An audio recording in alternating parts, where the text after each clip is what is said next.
Last যে ভিডিওটা তোমাদের দিয়েছি সেই ভিডিওতে আমি বলেছিলাম কৃষ্ণনগর যেতে হবে আবার আমাকে এক্সচেঞ্জ করতে। তো রেডি হয়ে গেছি, শুক্রবার বিকেল বেলায় রেডি হয়ে বেরিয়ে পড়েছি। আর ধোয়া পরীক্ষা করার জন্য রাস্তার পাশে দাঁড়িয়েছিলাম, সেখানে এই অপরাজিত ফুলগুলো খুব ভালো লাগছিল। বাড়িতে কত যত্ন করি কিন্তু এত ভালো হয়ই না, আর রাস্তার পাশে কি সুন্দর অবলীলায় হয়ে গেছে। এবার আমরা গৌরাঙ্গ সেতু হয়ে চললাম কৃষ্ণনগরের উদ্দেশ্যে।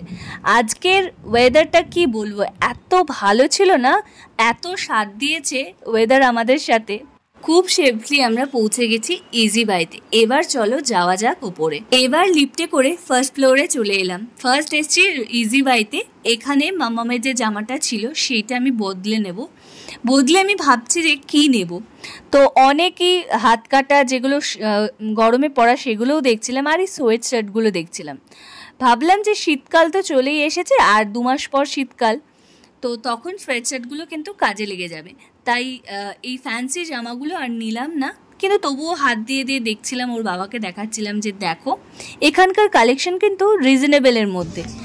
তো আমি যে ওর বাবাকে এরকম দেখাচ্ছি সেইটা মাম্মাম নকল করছে।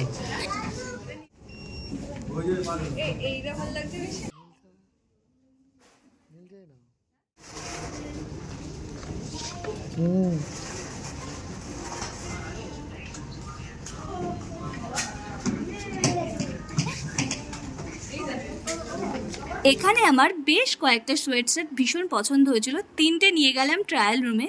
কোনটা নিলাম বাড়িতে গিয়ে তোমাদের দেখাবো। চলে এসেছি প্যান্টালুন্সে।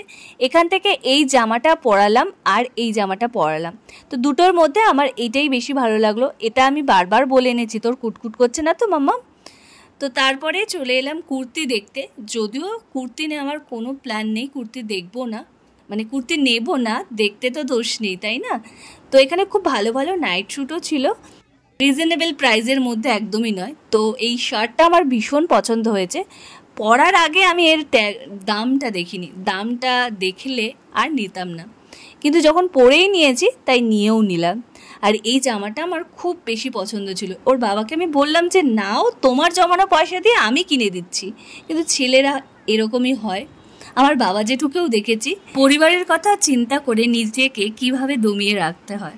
তো এবার চলে এসেছি চা করে, ভীষণ খিদে পেয়ে গেছিলো আর চা তেষ্টা পেয়েছিল। তো চা তেষ্টা মেটানোর জন্য এখানে এসেছি আর নিলাম একটা পনির স্যান্ডউইচ।